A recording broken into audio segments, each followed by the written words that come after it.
What is your favorite thing about McNair? My favorite thing about McNair, my favorite place in McNair is definitely the choir room. And I definitely grew up in the choir room. It represents my own development. What do you contribute to McNair that no one else does? My laugh. What's your laugh sound like? Well, would you like to hear a pun? Yes. Yes.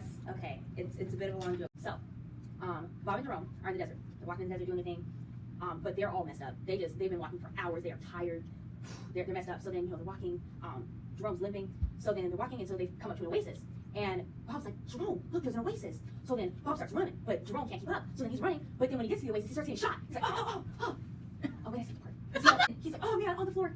He just rolls over and he sees Jerome coming. He says, Jerome, don't come. It's not a bacon tree. It's a ambush.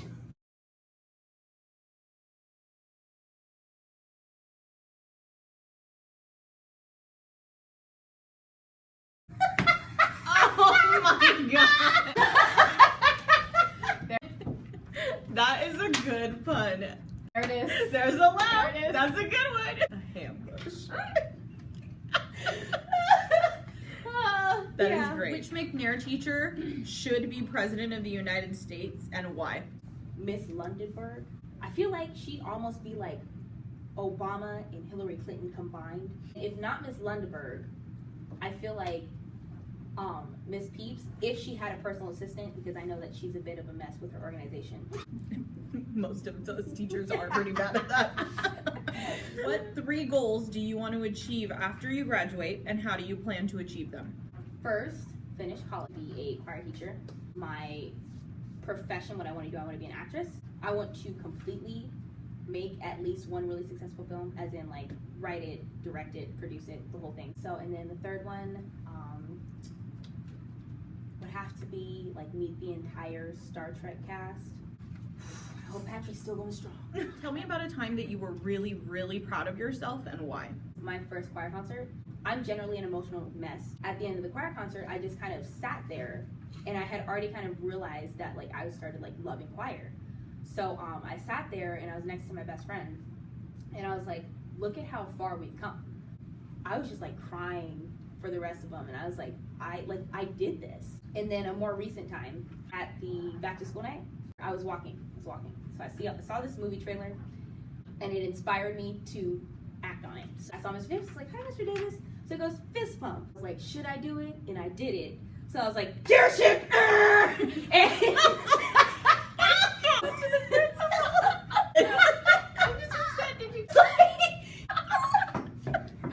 that was really just one of the highlights of my entire senior year.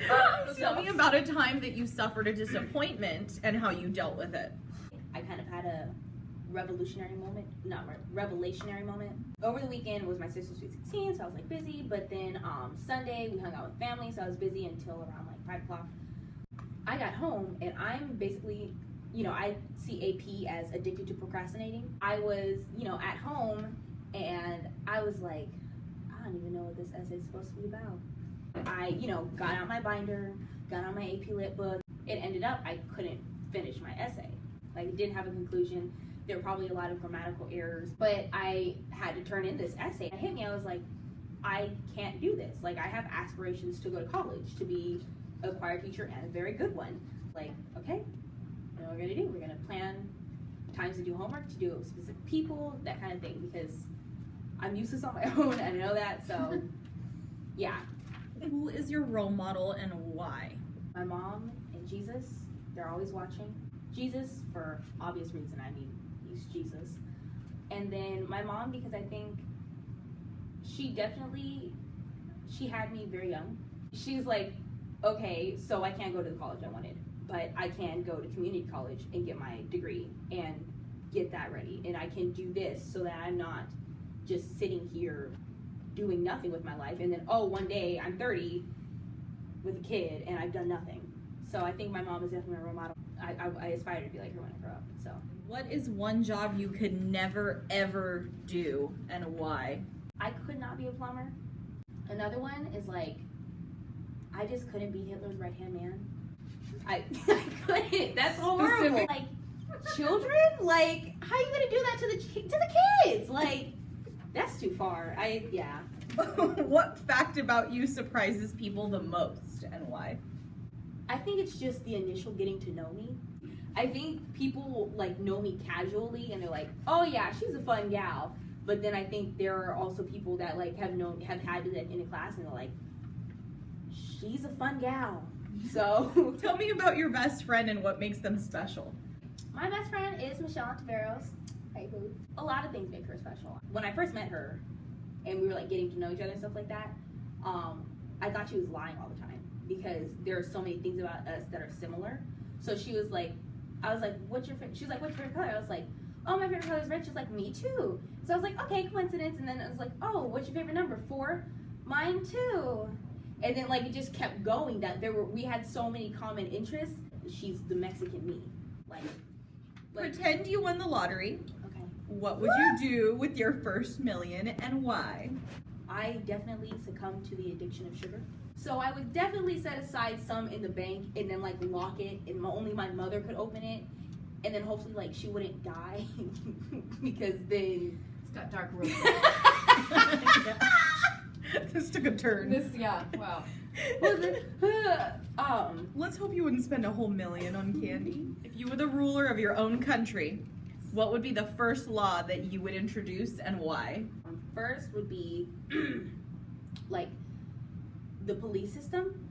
Clearly the problem is that people are undertrained, and I think also we don't take mental illness seriously enough. So I think that there are probably people who have like anger issues or people who have like a power complex to a dangerous level that are just let in as police because they're like, oh, they're authoritative, and it's like they're actually kind of like a danger to society. And then the school system. So there are like 3 different types of learning, like visual, audio, and I cannot think of the third one. It's where you have to like, I think it's tactile, where you have to like physically do stuff. I would definitely change it so that the schools, every teacher has to teach those 3 ways, or just have like a different class for each. Like people learn like that and have people tested.